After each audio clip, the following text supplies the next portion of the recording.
we're, as we said, we're big merchant meth acid buyers. We've got some clout. Martin's been passing the message, some strong messages on to our suppliers, and we're getting raw material prices down at the same time. But as anybody would, they fight to hold on to the margins as well in that down market. Yeah, but you're forecasting the margins to go down by 4%, almost 3-4%. Yeah, so we didn't try to tell you a forecast of what we did in 2013. Which like, hey, we have a cyclical market, and we put a real at it. It's not overly aggressive, it's not overly conservative. It seems reasonable. Will it trade at those levels? No, we'll trade somewhere above it, somewhere below it. Yeah, but in average, you'll get to. And does the HPMA and the HEMA, the margins kind of move together? Yeah. Or, Yeah, HPMA is a little bit higher than HEMA, so it uses slightly less methacrylic acid in the molecule, which is an expensive raw material, and it's typically priced a bit higher than HEMA as well. Why is that? There's less supplies. So could you move more of your mix to HPMA from HEMA? A little, and we do that where we can. But the HEMA market is at least 2/3 of the global market is HEMA. So there's a limit to the amount you can do that.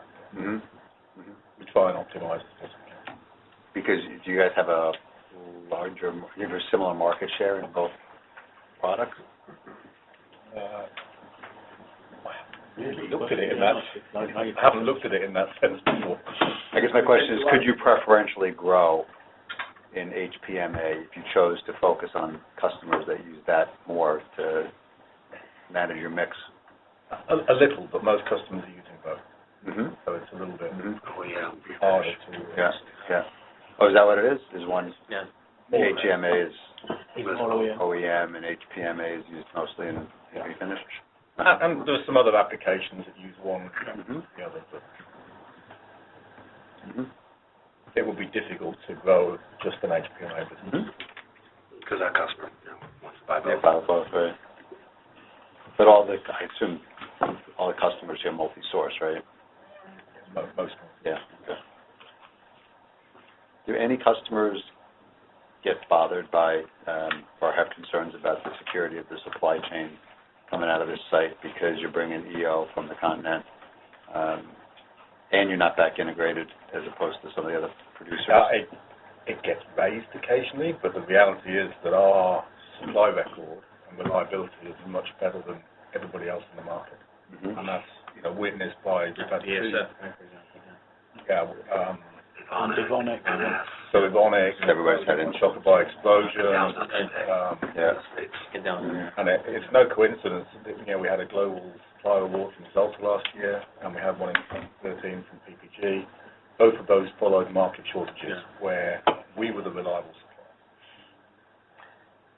supplier. And I'll just say what Simon explained to me. So the U.S. is a little short, and Europe is in balance, and then Asia's long. So when there's weakness in demand in Asia, they try to find a home, and they start to come in, and the only way you can get business from there is by price. They don't usually capture a lot of business, but buyers are showing you those numbers and saying, I got these other alternatives, and Simon works his magic. You guys are generally capacity constrained here, or you've been full. Yeah, I think, what do you say, 18's our nameplate? 18,000 tons?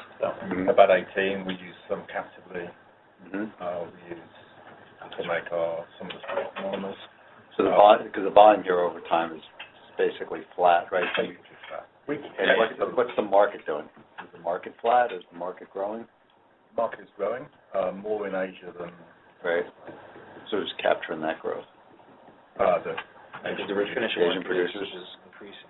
The refinish market is increasing, but it's not stellar growth. The automotive market increases gradually, but they're thinner and thinner coatings, so you probably take 1% off global automotive growth, and that's the coating growth. So I guess here there's not really a great capacity, modest capital capacity expansion opportunity. and we've always looked at debottlenecking and improving efficiencies on the plant. Mhm.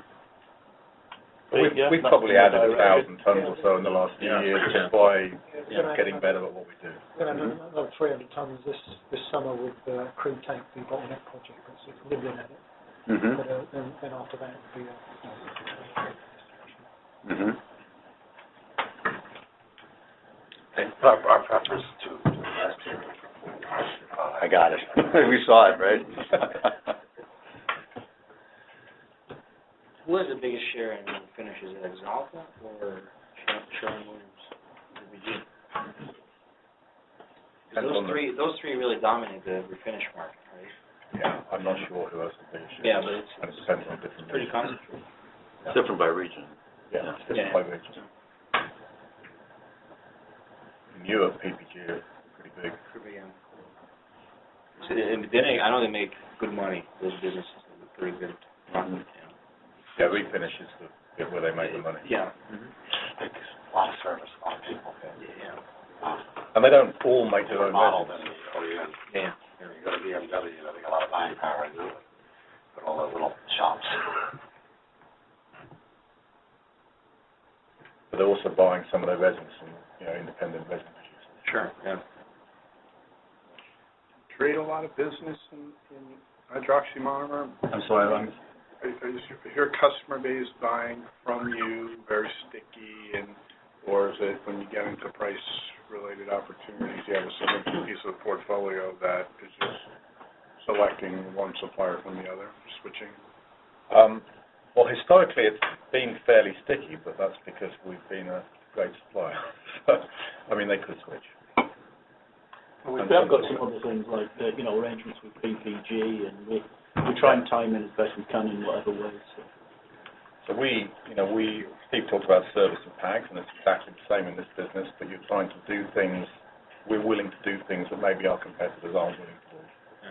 So, for example, with PPG, we offer consignment stock. With Axalta, and PPG, we participate in their supply chain financing program, which has been Good for us. which was really good for us, and they can't get the Evonik to the store. Evonik to the store, they're not interested in Yeah, Remind me again, so you guys have 18,000 tons capacity. You think Evonik has? Well, we think they have about 15 in Europe and another 10 in China. Uh-huh. There are no published numbers around, so And are they generally producing at capacity, or do they flex their production where raw material prices are high, they sell more to the merchant market and use less internally?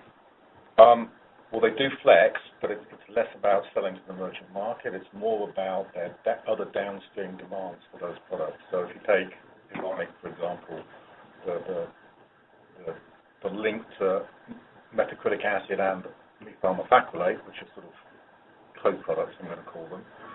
Often it's methyl methacrylate that is driving that whole market. So Evonik we're using a lot in PMMA, in plexiglass.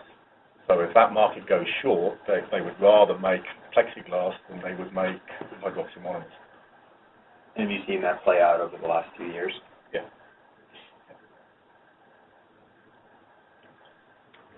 And is the Evonik, those assets not what they had been sell? Yes. yeah. And how do you expect to see any changes as a result of that? Anybody guess? All right. Fine. Call again and ask in 6 months, right? I think the one thing that is interesting about that is it looks like the specialty monomers didn't go with the sale. Mm-hmm. And so that might create some changes in that market. Mm-hmm. So they won't be back integrated. Yeah. So Sal was asking a question before about the customer stickiness. How big is the overlap in your customer base between the hydroxy monomers and specialty monomers? Yeah, it's big. Mm-hmm. They all the major customers Yeah, they all take. DMPA, multifunctionals and hydroxy. Mm-hmm. So, the biggest, so they all take some, but the